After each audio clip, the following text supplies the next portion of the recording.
सामीन हमारा आदाब कबूल कीजिए। आज हम बात करेंगे कोविड-19 वैक्सीनेशन मुहिम के बारे में जो इस वक्त पूरे मुल्क में जारी है, और इसी मुहिम के सिलसिले में हम बात करेंगे additional deputy commissioner Bhaderwah Rakesh Kumar ji से कि भद्रवाह और बाहला तहसील में अभी तक इन्होंने इस मुहिम को कहां तक पहुंचाया, किन किन मुश्किलात का इनको सामना करना पड़ा। राकेश कुमार जी, हम आपको अपने स्टूडियो में वेलकम करते हैं। Thank you. सबसे पहले ये बताइए हमें कि ये जो भद्रवाह तहसील है, वैक्सीनेशन की जो मुहिम है वो कहाँ तक पहुँची है, कितने लोग वैक्सीनेट हो चुके हैं, कितने बाकी हैं? हाँ, देखिए, जो हमारे भद्रवाह सब डिस्ट्रिक्ट है उसमें हमारी 2 तहसील्स हैं, एक भाला है, एक भद्रवाह है। तो इन दोनों में हमारी जो 2 कैटेगरीज में वैक्सीनेशन हुई थी, पहले हमने 45+ वैक्सीनेशन करवाई हुई थी और उसके बाद 18+। दोनों कैटेगरीज में 45+ में भी और 18+ में भी हमारी जो है 100% वैक्सीनेशन हो चुकी है। जितना हमारा टारगेट ग्रुप था परसेंटेज के हिसाब से 18+ में कितनी पॉपुलेशन है और 45+ में कितनी पॉपुलेशन है, वो दोनों ग्रुप्स में हमारी 100% जो है वो कवरेज हो चुकी है, वैक्सीनेशन हो चुकी है कंप्लीट। 18+ में तो सिंगल डोज हुई होगी अभी तक? हाँ, 18+ में सिंगल डोज हो गई है। इवन मैं आपको बात बताऊं कि 45+ में भी कुछ लोगों की डबल डोज बचती हुई है, क्योंकि इसमें एक टाइम पीरियड है, गैप है। वो गैप जिन का होता जा रहा है, हमें परेशानी आती है फर्स्ट डोज में। फर्स्ट डोज के लिए लोग सामने नहीं आते थे, उसमें परेशानी आती थी।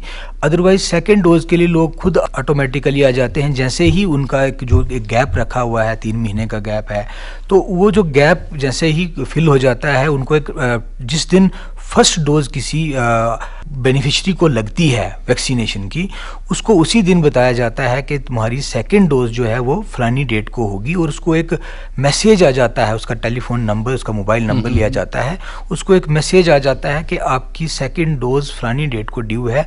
तो सेकेंड डोज में हमें कोई परेशानी नहीं आती है। जिन का टाइम होता जा रहा है वो सेकेंड डोज के लिए सामने आते जा रहे हैं। हमें मुश्किलात जो फर्स्ट डोज की थी वो कंप्लीट हो चुकी है, और वो दोनों कैटेगरीज में हमारी 100% कवरेज हो चुकी है।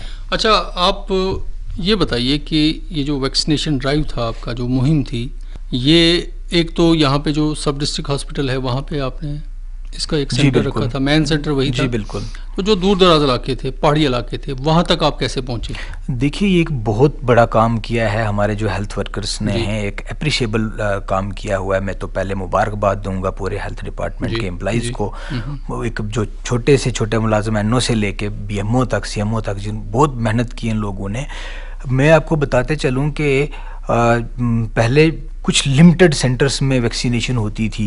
सब डिस्ट्रिक्ट हॉस्पिटल से शुरुआत हुई थी, उसके बाद 14 सेंटर्स बनाए थे। उसके बाद जब टारगेट कंप्लीट करने की बारी आई तो फिर हम लोगों ने जितने भी हमारे सब सेंटर्स थे पूरे सब डिस्ट्रिक्ट में, उन सारे सब सेंटर्स में इसकी वैक्सीनेशन करवाई गई। फिर उसके बाद कई लोग एडामेंट थे जो नहीं आते थे सब सेंटर्स पे, फिर हम लोगों ने टीम्स बनाई। यहाँ डिस्ट्रिक्ट लेवल से DC साहब ने भी वहाँ से टीम्स बनाई, उन हर टीम्स के हेड रखे गए, एक मेडिकल ऑफिसर को हेड रखा गया, और वो टीम्स घर घर जाके, डोर टू डोर जाके उन लोगों ने कैंपेन चलाया और डोर टू डोर जाके वैक्सीनेशन, डोर स्टेप पे वैक्सीनेशन लगाई। इवन मैं आपको एक चीज़ बताऊं कि कई जगहों पे हमें ऐसी परेशानी आती थी कि हम दिन को हमारी टीम जाती थी एक गांव में, वहाँ पर अगर 100 लोगों को वैक्सीनेशन करवानी होती थी, 50 मिल गए, 50 नहीं मिलते थे क्योंकि कोई दिहाड़ी लगाने गया हुआ था, कोई खेतों में काम करते थे। तो शाम को, रात को टीम्स गई हैं, रात को भी कुछ नाइट टीम्स भी जो उन लोगों ने नाइट को भी काम किया हुआ है। 8, 9, 10 बजे तक घरों में जाके, लोगों के घरों में जाके एक जो टारगेट ग्रुप का बंदा था उसको वैक्सीनेशन करवाई हुई है। तो बहुत मेहनत की है हेल्थ वर्कर्स ने, तो मैं आपके माध्यम से उनको मुबारकबाद भी देता हूं कि उन लोगों ने इतनी मेहनत की। तो अब हम बात करते हैं कि एक माइंड सेट था, एक सोशल मीडिया पे एक मिथ फैलाया गया वैक्सीन के बारे में। जी बिल्कुल। मुझे ये बताइए कि आप लोगों ने वो उसको कैसे काउंटर किया? देखो उसमें काफ़ी, एक तो आपके माध्यम से भी यहाँ पर मैं भी पहले भी आ चुका हूँ, आपके माध्यम से लोगों तक आवाज़ पहुँचाई गई। दूसरा सीएमओ साहब, डीसी साहब, जो बीएमओ हैं हमारे, सब लोगों ने आपके यहाँ पर भी आके इंटरव्यू किए। आप लोगों ने वो उनसे टेलीफोन पे भी बात करके वो चीज़ जब रिले होती है, जब लोगों तक पहुँचती है आवाज़, मासेस तक पहुँचती है बात, उससे उनको समझ आ गई। सोशल मीडिया पे एक बड़ा अच्छा कैंपेन चलाया हुआ था हम लोगों ने। यहाँ का मीडिया जो है, सोशल मीडिया खासकर, जो इन लोगों ने बड़ा अच्छा काम किया, बार बार इंटरव्यू लेके वो चीज़ें। आज सोशल मीडिया का ज़माना है, फेसबुक, व्हाट्सएप, टेलीग्राम, इन चीज़ों पे इस चीज़ को फैलाया गया कि इस वैक्सीनेशन के बारे में जो मिथ चलाए हुए हैं कि ये ख़राब है, ये नहीं है, वो चीज़ें हमने एग्जाम्पलें दी। मैंने कुछ ऐसे इंटरव्यू भी दिए लोगों को, मीडिया को, उसमें ये एग्जाम्पलें दी कि फ़लाने इंसान को डबल वैक्सीनेटेड था, उसको जब कोरोना हुआ तो उसको प्रॉब्लम नहीं आई ज़्यादा, उसके लंग्स ज़्यादा इन्वॉल्व नहीं हुए, उसको कम परेशानी आई।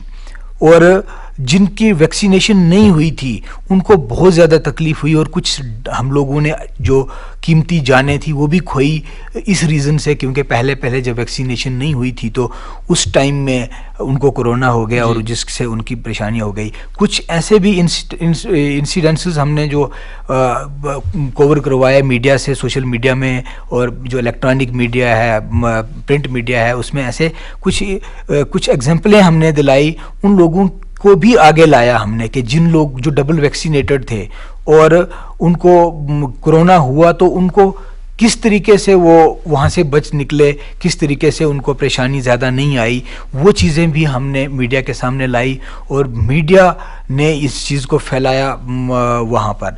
दूसरा एक और चीज़ मैं बताऊँ कि जो हमारे हेल्थ वर्कर्स थे और उनके साथ कुछ टीचर्स की टीम्स बनाई हम लोगों ने, कुछ और एम्प्लॉइज़ मिला के टीम्स बनाई गई। वो टीम्स घर घर पहुंची, उन्होंने घर घर लोगों को समझाया इस बात को, इसकी इम्पोर्टेंस को समझाया, और जो मिथ्स थे उसमें उस चीज़ को बाहर निकाला। पीआरआईज़ को हमने इन्वॉल्व किया, सरपंचेस की मीटिंग बुलाई, पंचेस को बुलाया, उन लोगों को समझाया हम लोगों ने कि ये जो मिथ चलाया हुआ है कि ये वैक्सीनेशन ठीक नहीं है या इससे नुकसान होगा, तो उन लोगों के थ्रू भी हम लोगों ने घर घर मैसेज पहुंचाया उन लोगों की इन्वॉल्वमेंट में। तो कुल मिला के मैं बताऊं, इसमें हर एक तबके का जो है वो हाथ रहा, चाहे वो हेल्थ वर्कर्स थे, चाहे वो हमारे एजुकेशन के लोग थे, चाहे हमारे किसी भी डिपार्टमेंट के लोग थे जिनकी पहुंच लोगों तक थी, मासेस तक थी, चाहे वो मीडिया के लोग थे, प्रिंट मीडिया के लोग थे, इलेक्ट्रॉनिक मीडिया के, सोशल मीडिया के लोग थे, पीआरआईज़ थे हमारे। इन सब का एक बहुत बड़ा रोल रहा है लोगों के दिमाग से वो चीज़ निकालने में कि ये वैक्सीनेशन जो है वो हमारे भले के लिए है, वो कोई नुकसान नहीं करती है। तो एक बहुत अच्छा रहा, आप लोगों का बहुत अच्छा रोल रहा, जिससे उस चीज़ से हम बाहर निकल पाए। अच्छा, आप ये बताइए कि किसी स्टेज पे कभी वैक्सीन की कमी हुई? देखो, शुरुआत हुई थी वैक्सीनेशन की, तो उस वक़्त कई बार हमें परेशानी आती थी कि पोज हम वैक्सीनेशन के लिए हमने 100 लोगों को बुलाया हुआ है, तो लेकिन लोग आ गए, लेकिन हमारे पास उस वक्त डोजेस कम हो गई। कई बार ऐसा हुआ था, खासकर जब 18+ शुरू हो गया तो एक बहुत बड़ा चंक था, एक बहुत बड़ी पॉपुलेशन का एक वो पॉपुलेशन थी। तो उस वक्त शुरू में थोड़े 2-4 दिन हमें ये परेशानी आ गई, लेकिन जब ये चीज़ें अथॉरिटीज़ तक, जो हायर अथॉरिटीज़ थी, उन तक ये चीज़ें पहुंची कि परेशानी आ रही है, लोग, क्योंकि लोग इतना आइडिया भी नहीं था कि लोगों का इतना अच्छा रिस्पांस मिलेगा, खासकर जब ये यंग जनरेशन 18+ की आई, तो उस वक्त इतना आइडिया भी नहीं था कि लोग इतने तेज़ी से इतने संख्या में लोग सामने आएंगे। तो उस वक्त कुछ परेशानियां आई शुरुआत में, लेकिन जब वो कंसर्न लोगों के पास ये बातें पहुंची तो फिर वो हमारे पास स्टॉक की अवेलेबिलिटी फिर काफ़ी हो गई, अच्छा फ्लो रहा और हमें कोई परेशानी नहीं आई। फिर अल्टीमेटली हम उस गोल तक पहुंच गए और अब हमारा सेकंड डोज का जैसे जैसे जिसका टाइम होता जा रहा है उसको हम सेकंड डोज देते जा रहे हैं। वैक्सीन की कोई कमी नहीं है। आखिर में हम चाहेंगे कि वो लोग जो किसी वजह से अभी तक वैक्सीन नहीं लगवा चुके हैं या अभी भी उनके अंदर कोई खौफ हो, डर हो, उनके लिए एक मैसेज आप दीजिए। देखो, फिलहाल तो ऐसा कोई नहीं है, क्योंकि जब 100% कवरेज हो गई तो इट मीन्स सभी वैक्सीनेटेड हो गए हैं, जो टारगेट ग्रुप था हमारा। लेकिन अगर फिर भी कोई बचता है कहीं किसी कारण अगर कोई है तो उसके लिए यही मैसेज है कि जो वैक्सीन है वो सेफ सिक्योर है, बिल्कुल हम लोगों ने लगाई है, आप लोगों ने खुद लगाई है, सब ने लगाई हुई है। जो चीज़ें बताई जाती थी कि हाँ जी इससे आपको परेशानी आएगी आगे, तो ऐसा कुछ नहीं है, बिल्कुल सेफ एंड सिक्योर है। पूरे वर्ल्ड ने हमारी वैक्सीन को माना हुआ है कि ये बिल्कुल सेफ है और ये बिल्कुल कोविड से आपको बचाती है। और देख भी लिया आपने। मैं आपको एक चीज़ बताऊं कि हर कोई बोल रहा था कि थर्ड वेव जब आएगी बहुत स्ट्रांगली आएगी, नुकसान होगा, सितंबर अक्टूबर में आएगी। अभी अक्टूबर भी, मिड अक्टूबर में हम पहुंच गए हैं, तो ऊपर वाले की दया से अभी तक थर्ड वेव नहीं आई। उसका रीज़न यही है, क्यों? क्योंकि वैक्सीनेशन जो है वो हमारी कंप्लीट हो गई और जो टारगेट ग्रुप था हमारा तो वो कंप्लीट हो गया। वैक्सीन जब कंप्लीट हो गई तो उसी कारण से जो है, जिस तरह से सेकेंड वेव आई थी, सेकेंड वेव में काफ़ी नुकसान हमें झेलना पड़ा, तो उस तरीके से थर्ड वेव अभी तक नहीं आई और ऊपर वाला कारण ना आए। तो रीज़न यही है कि मैक्सिमम पॉपुलेशन हमारी वैक्सीनेटेड है। अब अंडर 18 है तो उसके लिए जो गवर्नमेंट का आगे डिसीजन होगा तो वो उस पर और जो प्रिकॉशंस हैं उसके बारे में कोई मैसेज देना चाहेंगे? बिल्कुल बिल्कुल, एक अहम बात आपने कही है।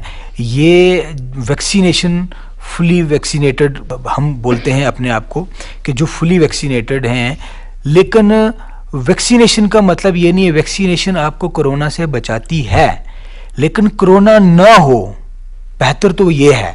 इसलिए मेरा एक मैसेज रहेगा आपके माध्यम से सभी लोगों को कि जो प्रिकॉशंस हैं वो कभी ना छोड़ें।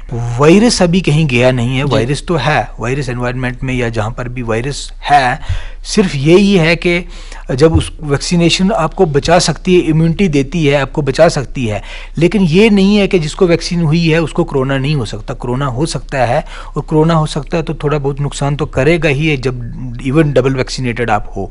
तो इसलिए मेरी एक अपील रहेगी आपके माध्यम से सभी लोगों को कि जो आपके प्रिकॉशंस हैं जो आप लेते रहे हैं, 2 सालों से आप हमारा एडमिनिस्ट्रेशन का पूरा साथ देते रहे हैं, उसको देते रहें। आप मास्क पहन के ही घर से बाहर निकलें, अननेसेसरी घर से बाहर ना निकलें, जमघट्टे में ना जाएं, ज़्यादा लोग इकट्ठे ना हों। जहां शादियां, कोई फंक्शंस होते हैं, बिल्कुल लिमिटेड लोगों को बुलाएं और अपने हाथ सैनिटाइज करते रहें, हाथ धोते रहें। सोशल डिस्टेंसिंग, जो फिज़िकल डिस्टेंसिंग होती है उसको मेंटेन करें। किसी भी दफ्तर में जाएं तो मास्क पहन के जाएं, मास्क के बगैर कहीं एंट्री ना करें। तो ये प्रिकॉशंस लेने अभी भी ज़रूरी हैं, क्योंकि कोरोना वायरस अभी है, अभी उससे डरने की ज़रूरत है। इसलिए इसको हम लाइटली ना लें, तो प्रिकॉशंस लेते रहें। तो सामीन, आपने सुना कि हमने प्रिकॉशंस को नहीं छोड़ना है, जो एहतियाती तदाबीर हमें बताई गई हैं उन पे अमल करते रहना है। राकेश कुमार जी, आप हमारे स्टूडियो में आए, आपका बहुत बहुत शुक्रिया। थैंक यू, धन्यवाद।